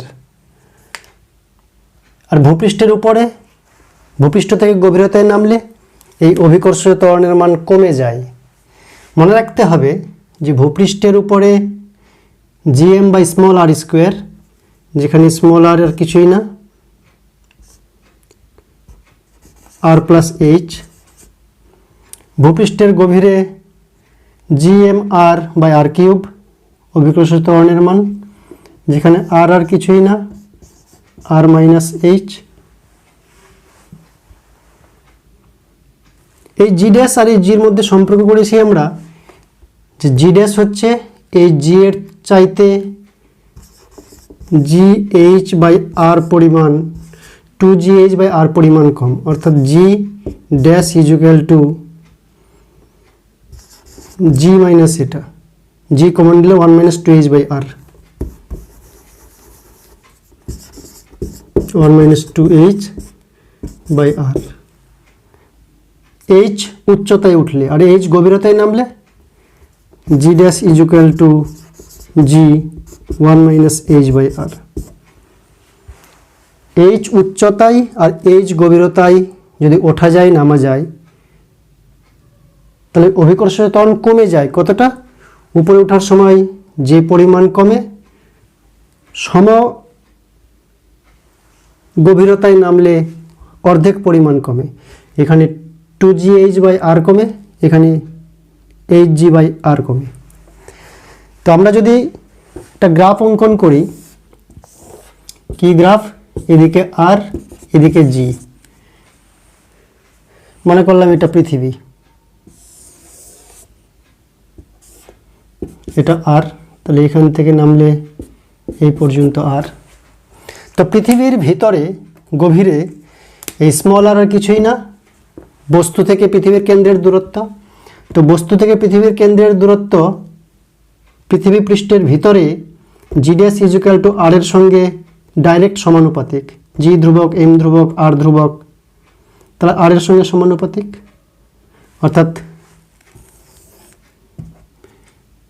এইখানে জি এর মান, এই বিন্দুতে জি এর মান, এই বিন্দুতে জি এর মান কি হবে? এই বিন্দুতে জি এর মান কি হবে? যত আর এর মান বাড়বে জি এর মানও বাড়বে। তার কারণ এখানে যখন থাকছি এই বস্তুটা আকর্ষণ করছে শুধু, যখন এখানে থাকছি আর এর মান যখন বাড়লো তখন এই বস্তুটা আকর্ষণ করছে, ভর বাড়ছে। যখন বাইরে চলে গেলাম এই বস্তুটা আকর্ষণ করছে, গোটা বস্তুটাই ভর বাড়ছে, তাই জি এর মান বাড়ছে। তাই পৃথিবীর অভ্যন্তরে জি এর মান আর এর সঙ্গে ডাইরেক্ট সমানুপাতিক, তাই সরল রেখা। এটা যদি আর হয়, এই পর্যন্ত যদি আর হয়, তাহলে এখানে সরল রৈখিকভাবে জি বাড়ে। জি কীরকম বাড়বে? সরল রৈখিকভাবে।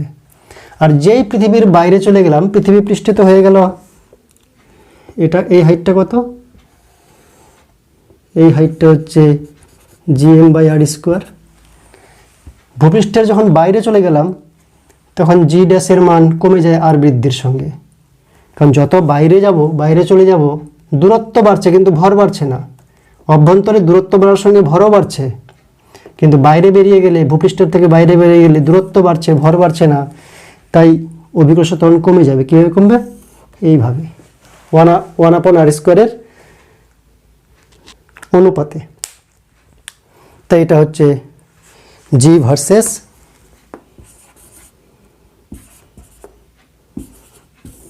আর এর গ্রাফ।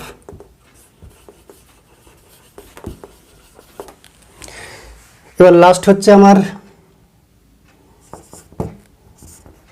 আহান্নিক গতির জন্য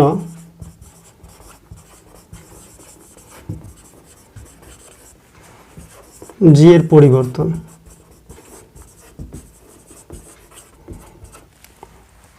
পৃথিবীর 24 ঘন্টায় একটি পূর্ণ পাক খায়।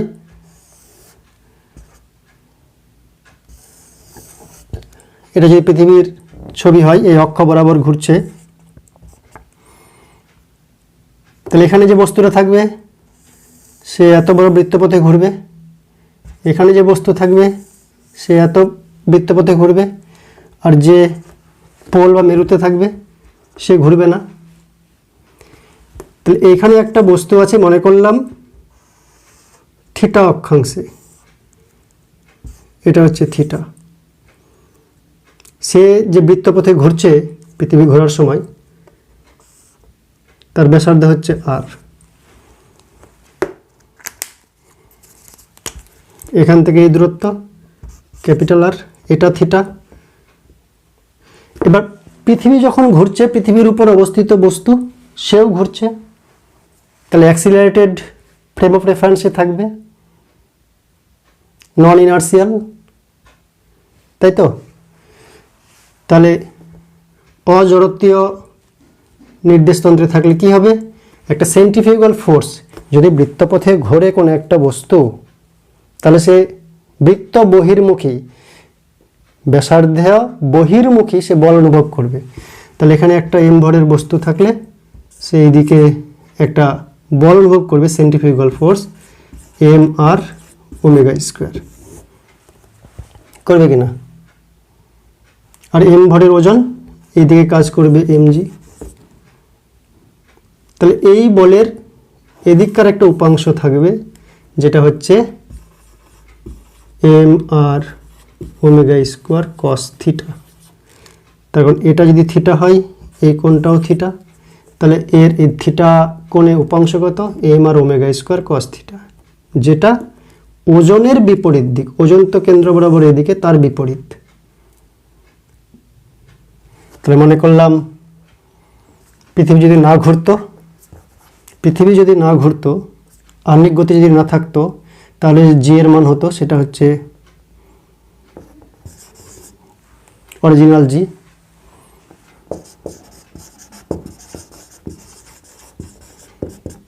পরম মান মনে করলাম জি। আহ্নিক গতি না থাকলে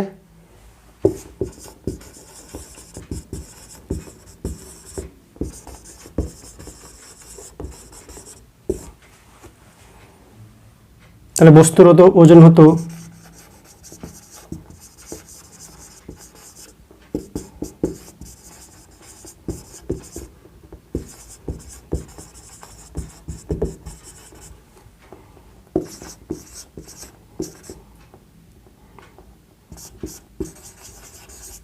mg।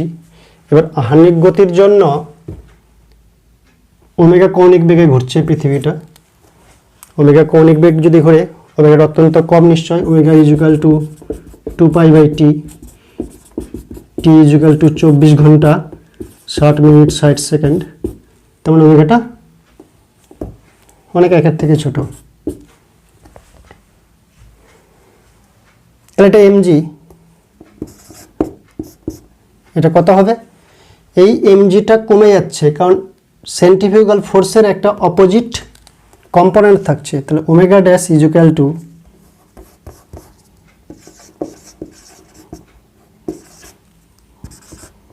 ওমেগা মাইনাস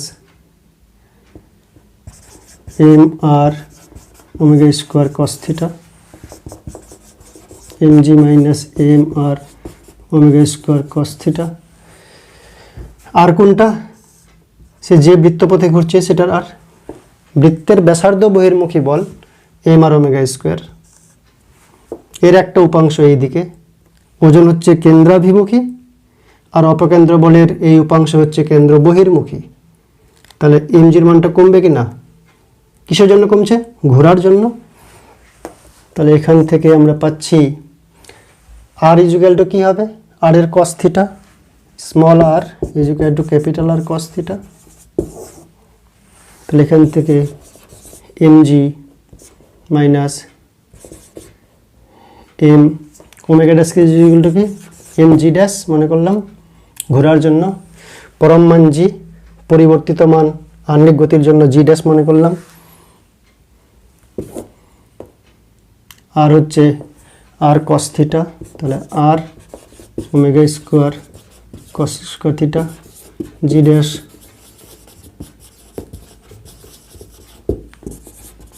জন্য পরিবর্তিত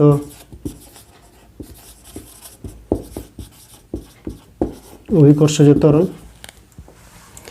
তাহলে জি ড্যাশ এম সব দিক থেকে কেটে দিলে g minus r omega square cos square theta, তাই তো। তেমন একটা টার্ম কমে যাচ্ছে, এই টার্মটা কমে যাচ্ছে। এবার থিটা ইজুকাল টু 0 ডিগ্রি হলে নিরক্ষীয় অঞ্চলে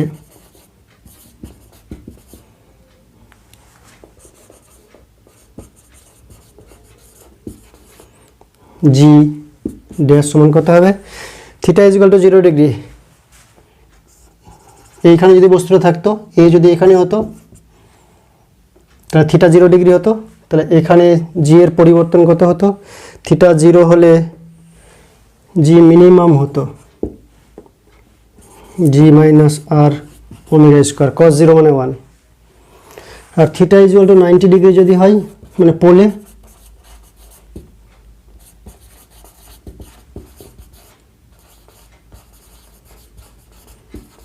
জি ম্যাক্সিমাম হতো কত, থিটা 90 ডিগ্রি মানে এটা 0, তাহলে জিটা g max is equal g dash max is equal to g হতো।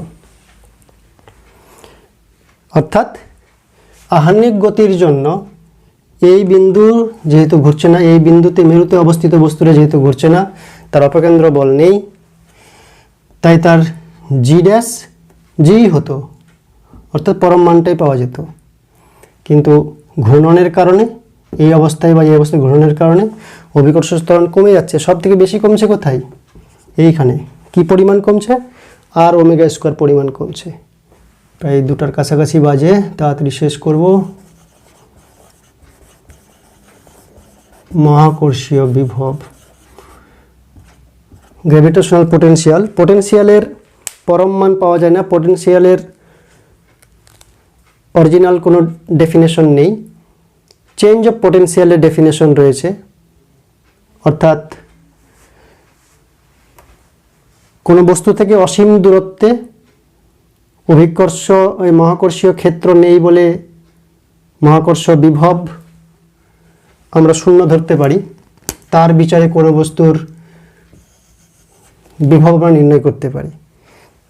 কি বলতে চাচ্ছি, এখানে একটা বস্তু আছে এম, এখানে এর মহাকর্ষীয় বিভব কত, তাহলে অসীম দূরত্ব থেকে এর এখানে মহাকর্ষ ক্ষেত্র নিশ্চয় আছে। এর মহাকর্ষ ক্ষেত্র কত দূর আছে, অসীম দূরত্বে নেই, তাই অসীম দূরত্বে বিভব শূন্য।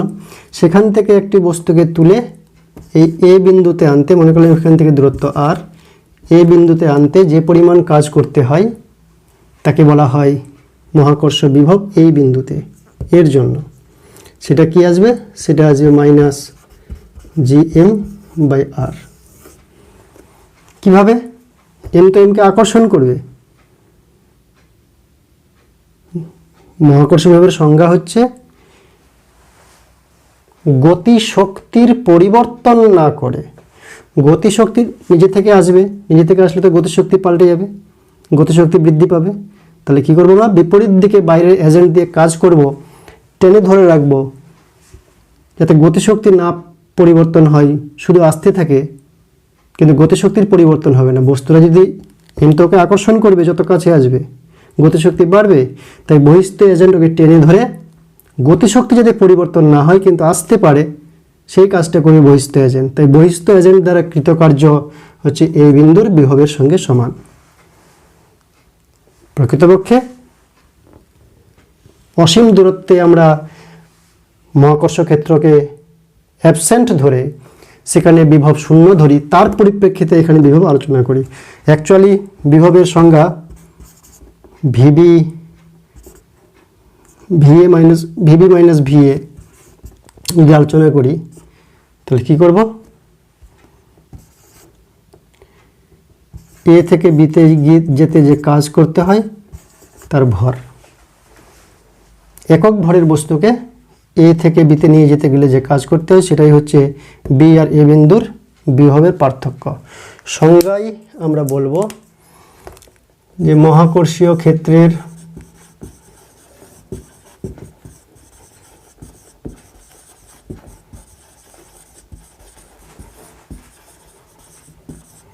বিন্দুতে একক ভরের বস্তুকে অসীম দূরত্ব থেকে নিয়ে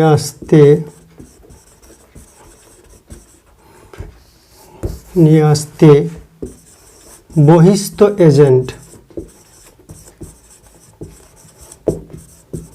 যে কার্য সম্পাদন করে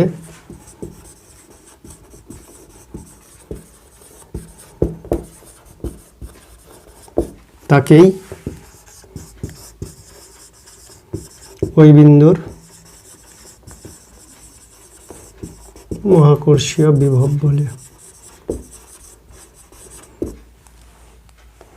এটাকে যদি আমরা অসীম দূরত্বে পাঠিয়ে দিই তাহলে ভিবি মাইনাস ভি অসীম ইজুগাল টু ভি অসীম থেকে বি বিন্দুতে আনতে হবে।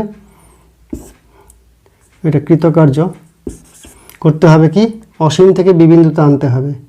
যে বস্তুটাকে আনবো তার ভর দিয়ে ভাগ করে দেবো কৃতকার্যকে, তাহলে এটা তো 0 হয়ে যাচ্ছে, তাহলে ভিবির মান পাচ্ছি।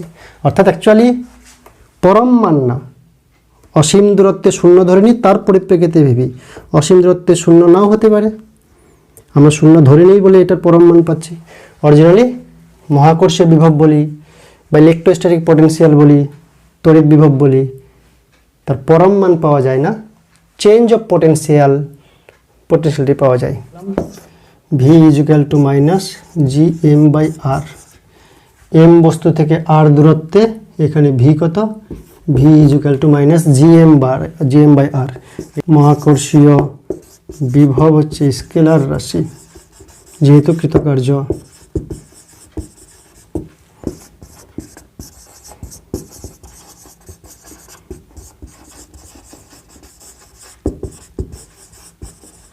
স্কেলার রাশি। এই বিন্দুতে বল কত, আর দূরত্বে এম ভরের যদি বস্তু রাখি তাহলে বল হচ্ছে G M M by R square. একে ডিআর পরিমাণ সরাবো, কৃতকার্য কত ডিআর। ইন্টিগ্রেশন করব কোথায়, অভিকর্ষ বল হচ্ছে সংরক্ষী বল, তাই অসীম দূরত্ব থেকে আনতে যে কার্য, নিয়ে যেতে গেলে তার বিপরীত কার্য, তাই নিয়ে যাওয়ার কার্য বার করে তাকে ঋণাত্মক করে দিলে আমরা অসীম দূরত্ব থেকে আনার কার্য পেয়ে যাব, মানে বিভব পেয়ে যাব। তাহলে কি করব, আর থেকে ইনফিনিটিতে নিয়ে যাব, G M M R square dot DR.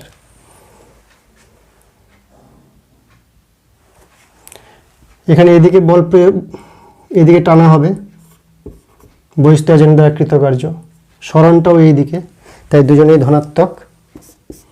তো এটা যদি হিসাব করি তা আসে জি এম এম বাই আর, কি আসবে, মাইনাস আসবে না প্লাস আসবে, প্লাস আসবে যেহেতু মাইনাস আর আছে, মাইনাস ইনফিনিটি থেকে আর, তাহলে এটা হচ্ছে G M M by r. অতএব বহিস্থ এজেন্ট দ্বারা কৃতকার্য, এটা বহিস্থ এজেন্ট দ্বারা কৃতকার্য আর থেকে ইনফিনিটি নিয়ে যেতে, অতএব ইনফিনিটি থেকে আরে আনতে কৃতকার্য কত, এটা যদি পজিটিভ হয় তাহলে নেগেটিভ হবে, minus g m r by minus g M M by r. অতএব বিভব কি হবে, কৃতকার্য বাই, এবারে তাড়াহুড়ো করতে গিয়ে সব গন্ডগোল, কি হবে, কৃতকার্য ইজ ইকুয়াল টু ইনফিনিটি থেকে ওই পয়েন্টে আনবো, মনে করলাম এটা বি পয়েন্টে,